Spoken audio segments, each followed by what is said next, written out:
Hello everyone, and welcome to another edition of Tom Greene's Picks. It's been a great summer. It's come to an end. School has started. The leaves are falling. But the good news is, football and playoff baseball is just around the corner.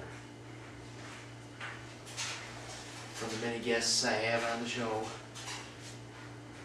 to today, where I stand with myself, no guests, except for this pop can. Signed first pop can that I ever drink on my show. I'm going to auction it off, I hope. But anyway,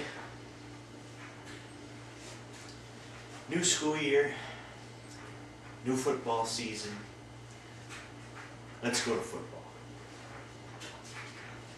Thank goodness the NFL lockout is over. Happened when I was in a Chicago hotel in late July. Thank goodness it came to an end. The only game that was canceled was a Hall of Fame game between the Bears and the Rams. Wish that game would have been played, but it's only one game. Thank goodness the rest of the season didn't cancel. Watched all the preseason. Peyton Manning looking like he's not going to start week 1. I hope he does because of his consecutive game streak. And of course the big stories around football, the supplemental draft. Terrell Pryor going to the Raiders on a 5-game suspension, which I would agree with. You can't just get away with a suspension and then move up to the NFL. You've got to serve that suspension. I agree with Goodell's decision there. And of course, Jim Tressel has been moved to the Colts game time consultant at week 7, 6-game suspension. I would agree with that there on Goodell's part. Also, another good story today, Greene made his fantasy team and he picked no Patriots. Doesn't surprise me, he's been a Jet fan ever since I watched that show. But anyway, let's go to college football first. Although my picks are a little late, it's been week 1, I'm glad Oregon lost. Because it seemed like on ESPN, Herb Streak was saying, Oregon's gonna win, Oregon's gonna win, Oregon's gonna win. They're all saying it's like, thank the good Lord that LSU beat Oregon. Because now Oregon's got 1 loss. And of course college football in itself is like a playoff. You lose 1, you're almost done. You lose 2, you're done. Except for LSU, of course. And if you lose 3, start thinking about next season. But of course, you need 6 wins to go to a bowl. I'm not going to predict every bowl game. I'll have another guest coming up this December with that bowl prediction show. But right now, let's go to Michigan. New coach, Brady Hope. I'm glad Rich Rod's gone. But Rich Rod wasn't going to do nothing for Ann Arbor. Sure, the win totals got higher as the seasons went on. But I noticed last year every victory, except for UConn, was ugly. Especially the Illinois game.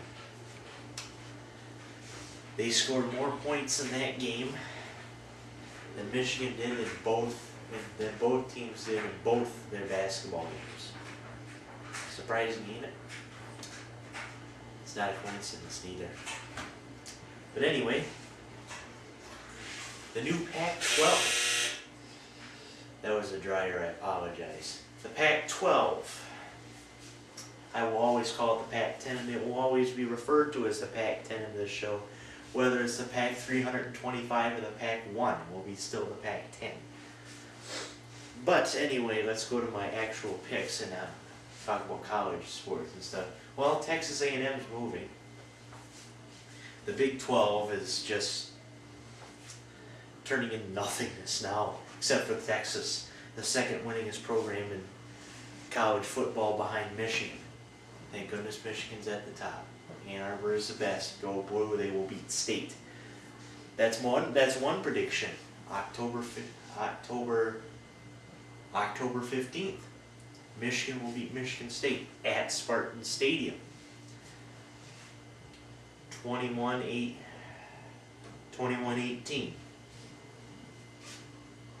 No. Not 21-18. 21-20. Michigan will be the last second touchdown. Really, this is becoming more of a Big Ten prediction show rather than a national championship pick, but it's really too early to pick a national champion in my opinion. I have to admit on this show, I'm not that good at predicting stuff preseason. But that's the fun of the sports. We can predict the preseason or right after the national championship for next year. So, this dryer driving me nuts. My national championship, and this is STC subject to change, will be Oklahoma, Alabama. And that's just right off the top of my head because this is a very tough decision here. And I'm going to say the tide will roll. I was just about to say something about Ingram, but he is a New Orleans Saint now. Congratulations to Mark Ingram, Flint, Michigan native, going to New Orleans Saints, who play the Packers on Thursday, which brings me to my NFL predictions. I had first picked in my fantasy draft this year. Unfortunately, I didn't go for my for the number 1 pick, Adrian Peterson. That was my mother. I know she doesn't look beautiful at all, so don't bother with her. She's just getting the laundry.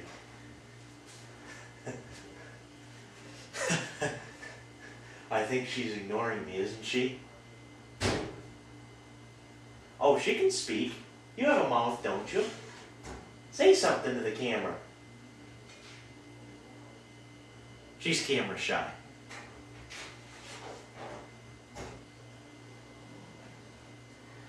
Why don't we bring our first guest to the camera? Come on up, Mother. You know you want to. I told you she's camera shy. That mother of hers. Or that mother of mine.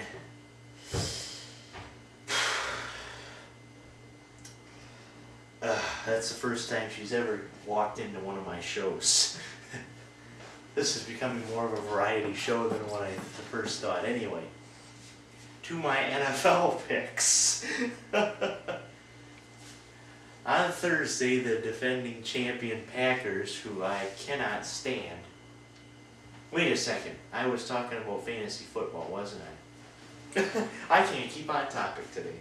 Anyway, my first pick was Drew Brees. I did not pick Adrian Peterson because, my friends, he has fumbleitis. I think he would have to agree with me if you were watching this right now, but every time I picked him, he just gets too many fumbles. And I can't stand fumbleitis. So I picked Ben Jarvis Greene Ellis as my primary running back for the New England Patriots. Anyway, to my NFL picks. I told you about Saints Packers. The two defending Super Titans.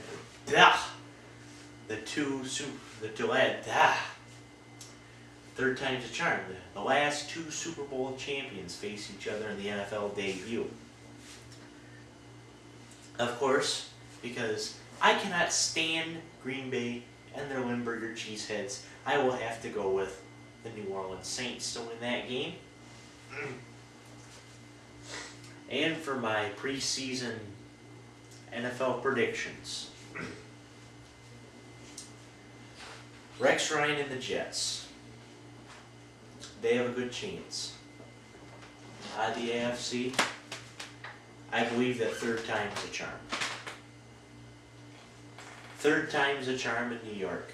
Plaxico Burress helps. Of course, Revis Island, one of the best I've ever seen defensively. I'm going to go with the Jets to go from the AFC. The Lions, of course, are a good team. Yeah. I hope they go 8-8 this year. Of course, myself, I am an anyone but Packers fan. I think the Lions are going to go 8-8. They're going to miss the playoffs. Although I hope I'm wrong on that. I hope they get a wild card. Because their front four is the best that I have seen in the NFC, especially with the addition of Auburn defensive tackle Nick Fairley. Of course, the lockout really couldn't help much, but hey, you got a good rookie. Delmas looks to have a bounce back year. I think they'll do fine.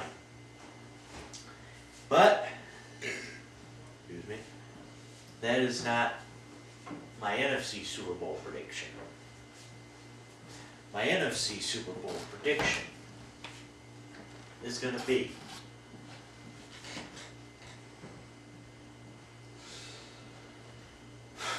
and I have to think long and hard on this one.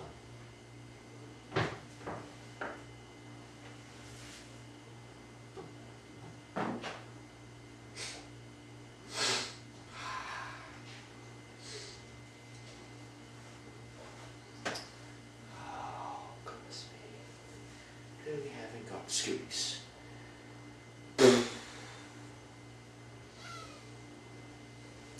I know what the audience is saying. Pick rings!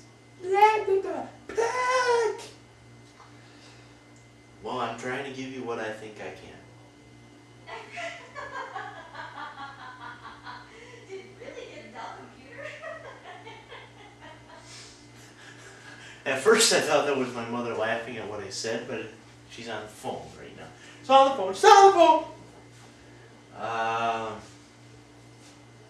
My prediction for the NFC, and I'm just gonna pick this offhand, will be, why not? The Saints. Saints Jets, your Super Bowl. And here's my prediction. This team will win 24-20, and it will be the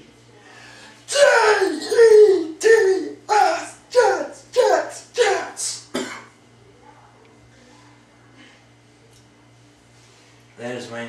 That is my third favorite team. Vikings, Steelers, Jets, Jets. The Jets are going to go all the way. Subject to change, but of course this is kind of more like a variety show, so any opinions? Comment on my YouTube page, my YouTube channel. And also another two big events are coming in this next week. One being, of course, tragic, the 10th anniversary of September 11th. Was a day in the history that we all will remember. I'm not going to say what happened. You probably all know what did, and if you don't, then you can ask a parent what happened, but very emotional event for everyone. Thankfully, nothing happened in my family, but God bless our troops. God bless our troops. Support our troops. Pray, spend, hope, love, and support our troops. They are one of the best in the world, the United States Marines. And of course, the second thing I was going to talk about was Major Charles Ingram. And of course, this one probably not many people know about. Right near September 11, 2001. Coincidence? I think not. Charles Ingram on Who Wants to Be a Millionaire was accused of cheating, charged with fraud. He won the £1 million, which is now about $1.64 million. But the way he got on that show is, of course, his wife Diana won £32,000, and his brother-in-law, I forget his name, comment if you know what his name is. He also won 32,000 pounds. And so Charles wanted to beat them two. And of course, if you saw the show, which you probably didn't, unless you're part of my English cast, he got all the way to 4,000 by the time the first show ended. And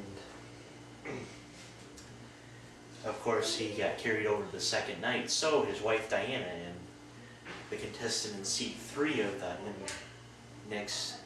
the next show, Tekwen Wittek,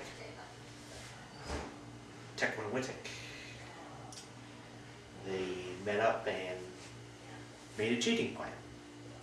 So in the 8,000-pound question, which would have been about Jacqueline Kennedy marrying Aristotle Onassis, Tekwen Wittek did exactly that when Ingram said Aristotle Onassis. The next question for 16,000 pounds, he knew that Emmentaler was a cheese from Switzerland. Then 32,000,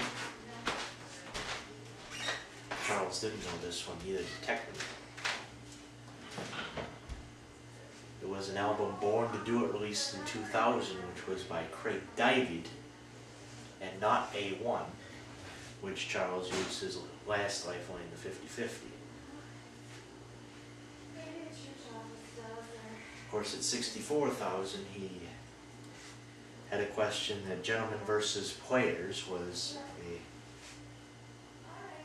a yearly event in cricket. The 125 was a question about a painting by Holbein. The 250, I forget what the 250 is. Or do I? Yeah, I forget what the 250 is. Comment on that. But for that one, but the 500,000 one was Baron Haussmann was famous for his designs of Paris and not Berlin, which Major thought. And then, of course, Tekwen Wittek made his famous